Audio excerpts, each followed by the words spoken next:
Yo, man, we finally got a clip from our boys at Killing the Town, Lance Storm and Cyrus, and let's check it out. I'm pretty much done with disco, and I'm just going to say that, I'm not going to go into a lot of detail, but I'm disgusted by some of the comments that I've read. I've talked to a lot of guys that I haven't talked to in a long time, guys that have reached out to me that were in WCW at the time, and started to hear a lot of things about how things were going. Disco likes to talk about the fact that he was on these booking committees, and he was on booking committees in WCW. He was always there, and he likes to talk about how I'm turning his friends against him. Let me tell you something about Disco. Disco doesn't have friends. He has hosts, like a parasite. Disco is a wood tick. He attaches himself to whoever he thinks can help him, whoever he thinks can be in power, and then they keep him around because he does his little court jester routine. And more to the point, he's a threat to no one. So you have him around, you laugh at him. As Conan said, he's been abusing him for 20 years, and Disco's never made a comeback on him.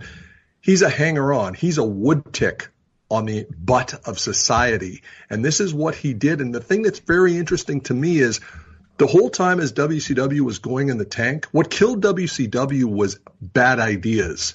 Bad creative ideas killed WCW. And the one constant through all of those booking committees was the Disco Inferno and his asinine, ridiculous ideas that were mainlined into the system as he attached himself to this creative committee like a blood-sucking parasite wood tick that he is, like the office stooge that he is. And these ideas permeated the creative system and somehow, by God, found themselves on television, causing irreparable harm to this company and putting it out of business and effectively creating a monopoly. Now, think about it this way. How much money did it cost you? How much money did it cost me that company was put out of business by someone like Disco Inferno, which is unbelievable to me. Now, I had a deal on the table to go to WCW at the end. I estimate that if I had a 10-year run there, the Disco Inferno, with interest, has cost me over $9 million.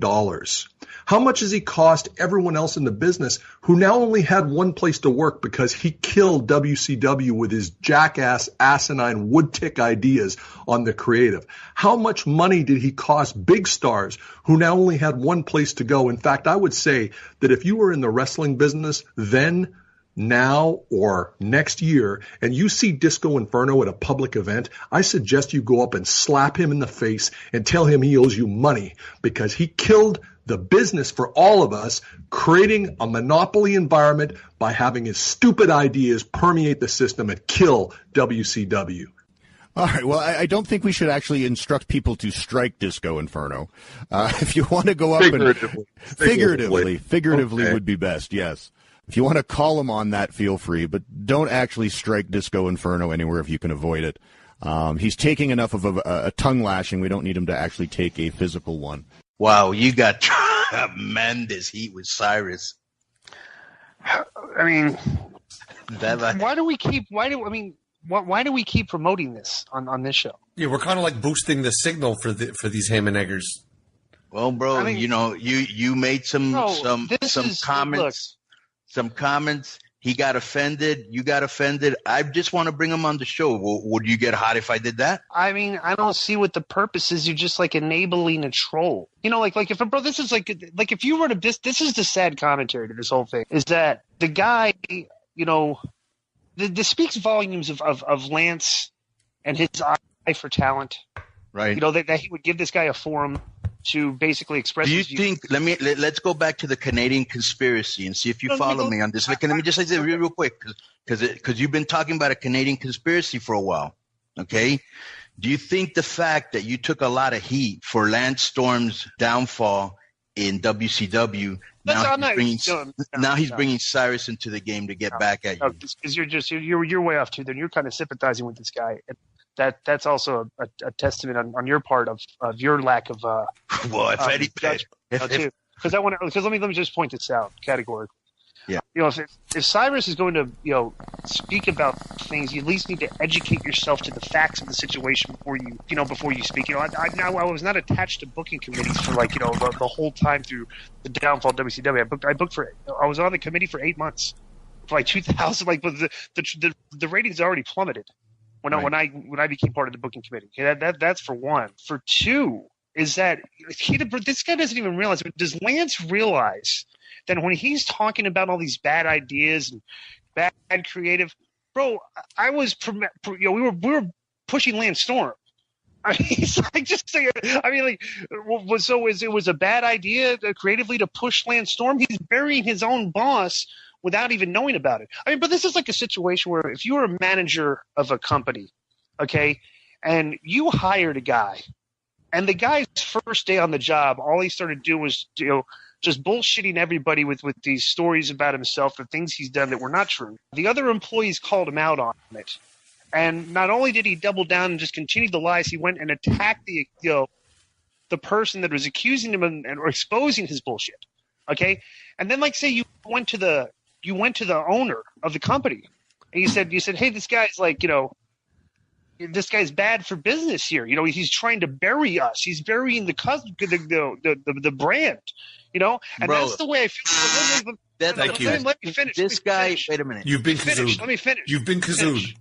Let me finish. You've been kazooed. This is a situation where this guy's like burying, false accusations against members of the Jericho Network. I mean, this speaks volumes to like maybe a lack of judgment on Chris Jericho's part, letting this guy, be a part of his podcast network where all he's doing is going on each week and trying to bury the other members of the network. I mean, how stupid is that? I mean, how dumb do you gotta be? And from a business perspective, if he comes on this show, or if I go on his show, if they invite me on wherever, that is a beat down, okay, intellectually and factually. So, but we can go where we want with this, but so Cyrus is a schmuck. I mean, that's the bottom line. Nobody really knows who the guy is. He's trying to make himself famous, but that's all I've got to say on this matter. All right, so the ball's in your court, man. Yeah, bro. I love confrontations, so I would love to bring Cyrus on, who seems like he has a lot to say. So come over here, Cyrus. Spew all your venom at Disco. I want to hear, about the X Division, about him inventing some vines that you were supposed to swing to get to the X Division, how over you were in Outer Mongolia, because he's a big deal in like Sri Lanka, the Fiji Islands, the Vatican. Yeah. Bro, he broke Pat Patterson's attendance record in Rio de Janeiro, Brazil, as well. I don't believe that. Cage, he turned on you again. But anyways, so you can't even fact check these claims because this guy has never done anything. So there's no facts to check. He speaks of things that we can't, we can't question, their truthfulness. And we have to take him on his word. And so far, all we know on his word so far, he's a pathological liar. Kind of like Trump. Well, I mean, just it is what it is. So, all right. So that's what we'll do, man. We'll Cyrus, I think you need to come on here, confront Disco, and see what he has to say. And hopefully we can do this by next week. Boom. We're going to stop right there. We're not going to talk anymore about killing the town because we don't want those two goofs to kill our podcast. So let's keep the show rolling.